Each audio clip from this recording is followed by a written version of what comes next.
Тэг би гайхаад энэ цэвэрлэгээ хийдэг эмэгтэй яагаад ингэж сайн бичиж байна гэдгсэн чинь харин тэр хүн яасан гэхээр цагдаагийн байгууллагад бас ажиллаж исэн. Иран сувилагчаар ажиллаж ангаахад одоо тийм ээ сувилагчийн сургууль сурж исэн. Гэвч одоо ар гэрийн байдлаас болоо ч юм уу те тэрийг төгсч чадаагүй. Тэгээд ингэж тэгж явжгаад яг хуу цэвэрлэгээ хийдэг. Гэхдээ маш сайн цэвэрлэгээ хийдэг хүн.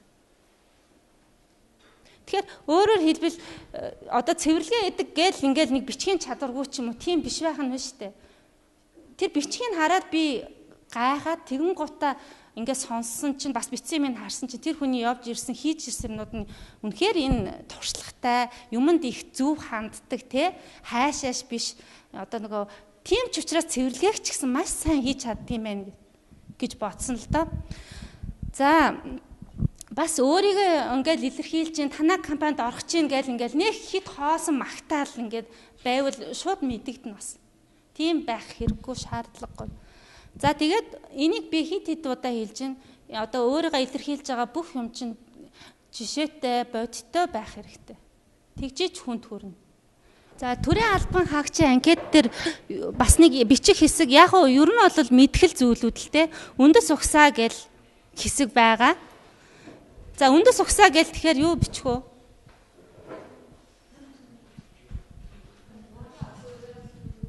Яг өргөн ог биш л те. За халах ч гэдэм үү те, даргангач гэдэм үү өөрийнхөө тэр үндэс угсаа юм бичнэ. За тэгээд дээрэс нийгмийн гарал гэдэг нэг хэсэг байгаа. Тэн дээр юу бичих вэ? За тийм малчин сэхэтэн ажиллаж энэ бол яг нөгөө социализмын үеийн юмнууд ингээд анкет юм дээр яваад байна л да. Тэгтэл яг бас сүүлийн одоо бизнесийн тэ хийж байгаа компани юмнууд бол бас нэг юм асуухгүй л тэ. Тэгэхээр яг энэ дээр бол бас нэг тиймэрхүү юм биччихнэ. За тэгээ эзэмшсэн боловсрал эдрэг гэсэн хэсэг дээр бас яаж бичих вэ гэсэн юмнууд бас байдаг. Жишээ нь одоо бүрэн дунд боловсрал хаана эхлээд сургууль төгссөн бол бүрэн дунд те дээд боловсрал эзэмшсэн ч гэдэм үү мэрэгжлийн боловсрал эзэмшсэн ч гэдэм үү нөгөө тухайн авсан одоо нөгөө нэг юмнууд байна ш тэр сертификат юмнуудаа яг харж агаад яг тэр зөв хэллэгээр нь бичих хэрэгтэй шүү. За мессеж тийм байхаа гэж бодоод буруу юм биччихээр бас димээ идэг. Яг тухайн бичиг баримтан дээр юу гэж тэрийг нэрлж яаж явж гинөө тэрүүгээр нь харж агаад бичих хэрэгтэй байдаг. За тэгээд энэ төрийн албан хаагчийн анкетн дээр ур чадварын талаарх мэдээлэл гээд бас хэсэг байгаа. За ерөнхийдөө бас яг чи ямар хүн бэ гэдгийг харгасан асуултууд байлээ л дээ. Жишээ нь чамд удирдах зан чанар байна уу? Багаар ажиллах зан чанар байна уу? Гэх мэтлэн ийм юмнуудыг бас асуусан ийм хэсэг байд юм байлээ. Тэгээд та нар хараад бүгэлж үзээрэй. За тэгээ CV гэдэг юмны тухай бас нэг яриа гээд тийм ээ түрүүн хэлжсэн. За CV-г ерөнхийдөө бол бичвэл англи хэлээрээ л бичсэн зөвлөдөө. Тэгээд нэгээс хоёр хуудсанд багтаах. Тэрнээс олон хуудас байхад бол нэг онц биш. Ерөнхийдөө ажлын туршлага юм ихтэй бичих хүн ихтэй хүн бол яг нэг хоёр хуудас байгаад CV-г бас аль болохоор тийм ээ шамбаарлуулахгүй харахад их хөвтэйхэн байдлаар жоохон зай аваад биччих хэрэгтэй.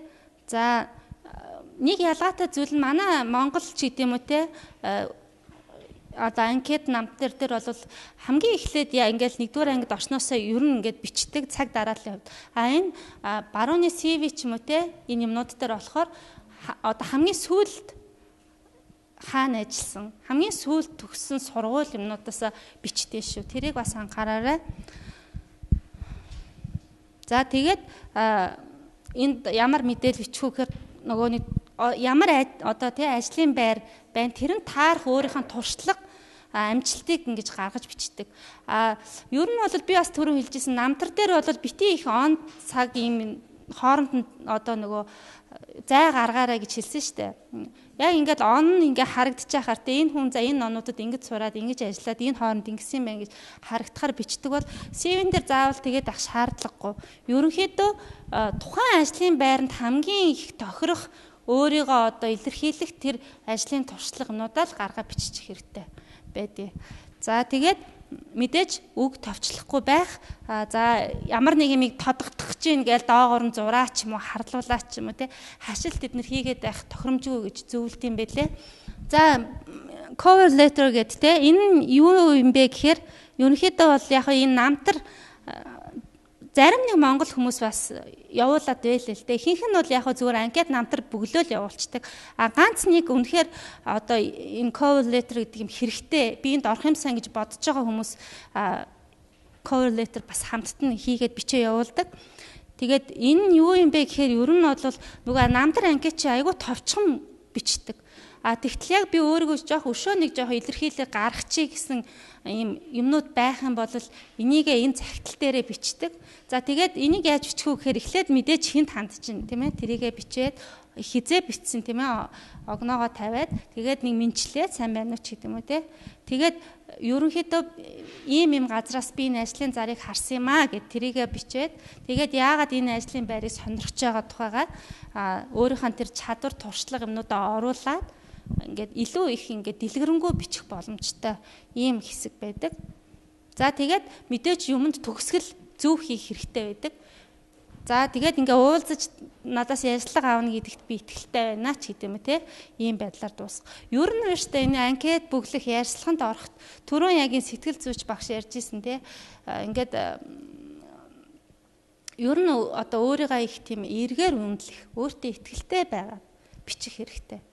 Би ч нэг болохгүй дээ, бүтэхгүй дээ ч юм уу их ядарсан байдалтай ч юм уу те. Ингээд бичгээр юмнууд ингээд нэг тийм амжилттай болдоггүй. Тийм учраас ерөнхийдөө бол дандаа өөртөө итгэлтэй байдлаар та нар анкетаа бүглээрээ ярилцлаганд очоорой, тийм ээ. За тэгээд мэдээж нэр хаяг холбоо арих утас тийм ээ. Энэ юмнуудаа хамгийн доор нь бичнэ. Тэгээд энэ cover letter байгаад тэгээд ард нь юу байх вэ гэхээр хэрвээ дугтуун тэгж байгаа бол энэний хойно нөгөө анкет намтарчин байна.